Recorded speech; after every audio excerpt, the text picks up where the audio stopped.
मॉडलपुर बसाने से आपका कौन सा विनाश होता है? तो पूरे गौतम बुद्ध नगर के जितने भी काम चल रहे हैं वो सब के सब बंद कर दिए जाएंगे। इन माताओं ने अपनी कोख को उजाड़ा हो, हम गोली खाने के लिए भी तैयार बैठे हैं। जितनी कुर्बानी हो, कुर्बानी में सबसे पहला नाम हमारा होगा कि भारतीय किसान यूनियन का एक एक सिपाही रनहरा गांव के साथ एक एक आदमी के साथ खड़ा है। जब तक आपकी समस्या होगी, जब तक वो हमारी समस्या है। जिस दिन आपकी समस्या का समाधान हो जाएगा, आपके गांव का आदमी ये कह देगा कि अब हमारी कोई समस्या नहीं है, उस दिन हमें राजनीति करने का कोई शौक नहीं। हम कोई और मुद्दा लेकर के किसान और मजदूर की लड़ाई को आगे बढ़ाएंगे। चाहे कोई भी अधिकारी हो, हमारा सवाल करना वाजिब है। अधिकारी कुछ नहीं कर पाता। अधिकारी के चेहरे में सरकार का चेहरा दिखाई देता है। जो सरकार बोलती है, अधिकारी वो बोलने के लिए मजबूर हो जाता है।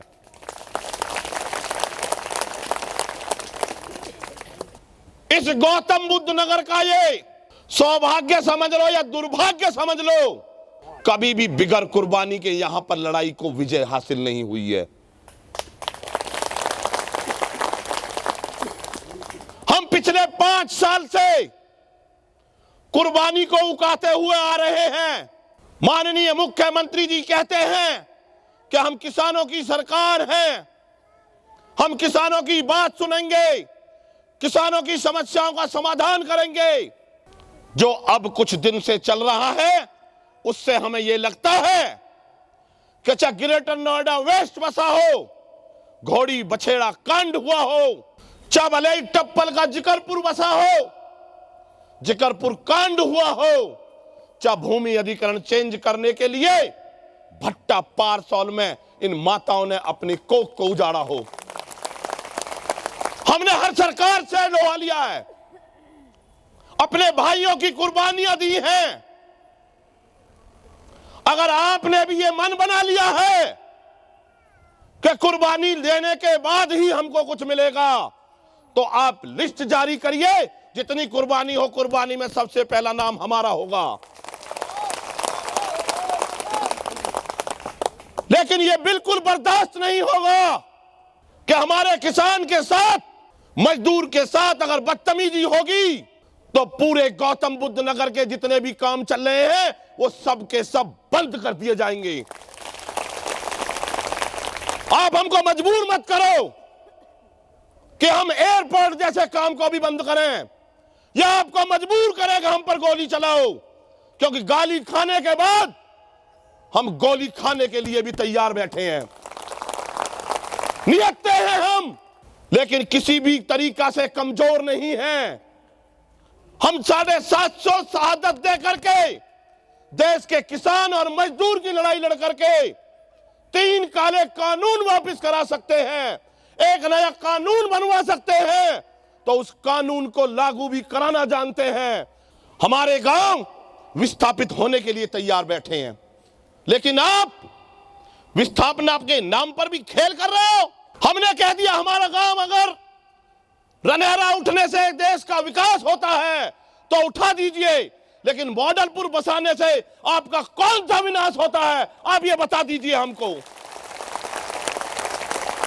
कौन चंद लोग हैं जिनके चक्कर में फंस करके आप इस लड़ाई को दूसरा रूप देना चाहते हो? एक लेखपाल की यह ताकत गांव में, बीच गांव में खड़ा होकर के जिस तरीका की वो भाषा बोल रहा है, मुझे कहने में कोई दो राय नहीं कि मेरे देश का अगर जवान, एक सिपाही की अभी तक ये अभद्रता होती तो यहां की सीपी मैडम अब तक उसको 4 बार सस्पेंड कर चुकी होती। भूमि अधिग्रहण का मॉडल बना दिया है आपने कि उसमें 5.5 लाख रुपए विस्थापित परिवार को दिया जाता है। मैं ये पूछना चाहता हूं कि आज से अगर ये 50 साल बाद भी अगर अधिग्रहण होगा तो क्या वहां पर 5.5 लाख ही दिए जाएंगे? कोई बढ़ोतरी नहीं होगी। अगर 4 साल पहले 5.5 लाख तो आज 5.5 लाख क्यों? हमारा मुद्दा यह है कि जब 2 साल पहले आपने पूरा सर्वे करने के बाद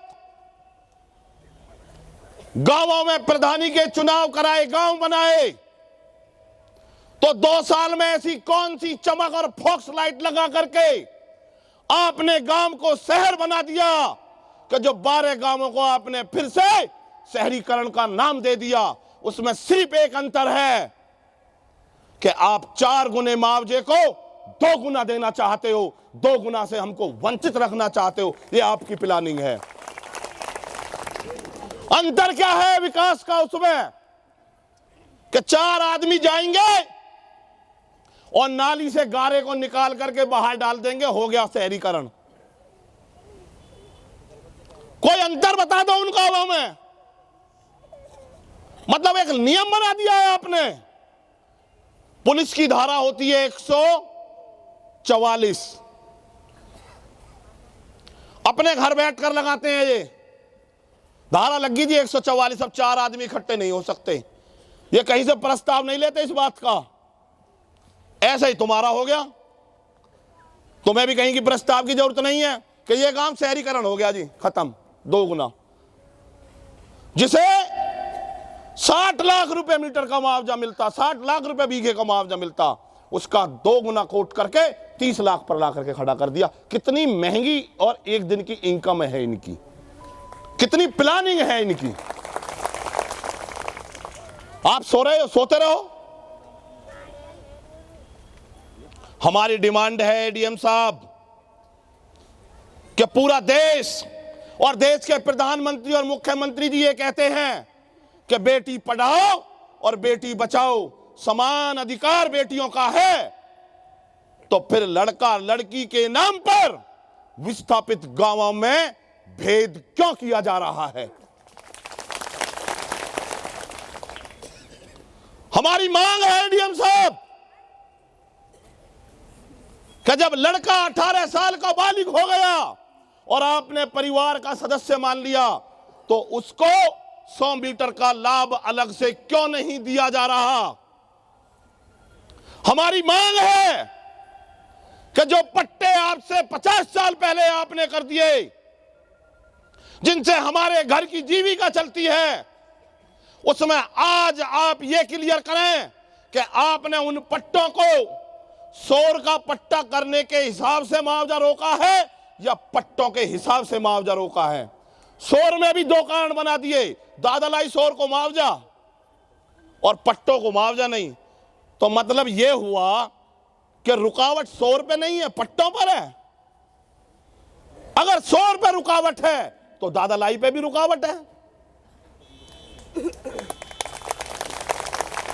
यह क्लियर चाहिए हमें आज कि अगर आप सौर को रोक रहे हैं तो दादालाई सौर और पट्टे की सौर सेम सौर, और अगर आप पट्टे को रोक रहे हैं तो फिर उसमें सौर का कोई मैटर नहीं, फिर पट्टा बेकार है, इसलिए पट्टा कैंसिल करिए, उसमें सौर के नाम को अलग हटा दीजिए, उससे कोई मतलब नहीं होता है। आप कैंसिल करें और उसको पुनर्ग्रहण करें, ये आप अपना काम करें। ये हमारे मुद्दे हैं, लेकिन इनसे अलग भी एडीएम साहब, प्रशासन महोदय, आप सुन लो, आपके जो एसडीएम हैं उन्हें पूछ लो कि जो गांव में ये छुट्टी गाय और भैंस घूम रही हैं, जो छुट्टे बिजार और सांड घूम रहे हैं, उनका आपके पास क्या इलाज है। आप बता दीजिए कि कौन सी गौशाला बना करके आपको वहां पर वो छुटवाने हैं। जो बिजली का मामला है, पूरे देश में हम कह चुके हैं, किसान के यहां पर कोई बिजली का मीटर नहीं लगेगा। मुख्यमंत्री जी ने कहा था कि हम चुनाव में जा रहे हैं, हमारे घोषणा पत्र में है हम किसान को बिजली मुफ्त देंगे, तो मीटर से कौन सी बिजली मुफ्त जाती है ये हमारी समझ में नहीं आ रहा। हमें मीटर लगवाने की जरूरत नहीं, हम बिजली मुफ्त लेंगे, क्योंकि सरकार ने हमसे वादा करके वोट लिया है।